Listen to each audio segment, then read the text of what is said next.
When you're in Sandwich Bay and the tide is out and the huge expanse of flats stretches before you, it's hard to make sense of, or even to see, the small muddy-coloured round wooden stakes studding the foreshore.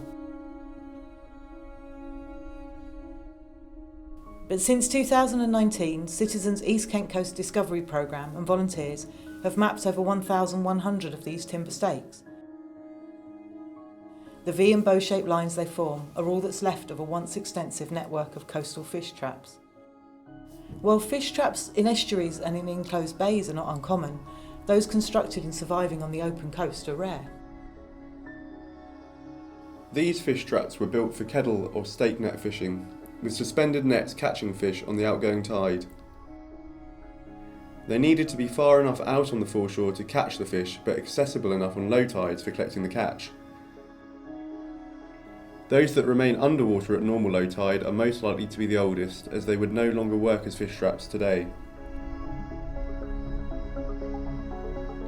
Instead, they show us how much sea level has risen since they were constructed and used. Through their catch and their timber construction, these fish traps connect maritime and land-based stories, linking marine resources and the wooded hinterland, the people that set the nets and sold the catch, and the woodland craft workers that made their work possible. They tell stories of changing fish populations and woodland biodiversity, and raise questions that cross the cultural and natural heritage divide.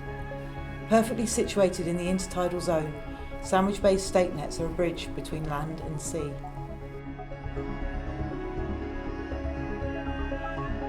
They are a springboard to wider conversations between archaeologists, local wildlife conservation organisations and the local community, who are providing information on the site through oral histories. They've also prompted volunteer-led documentary research in archives and museums. In this way, they are bringing together professionals and different volunteering communities, benefiting all participants and the environment, both historic, contemporary and future.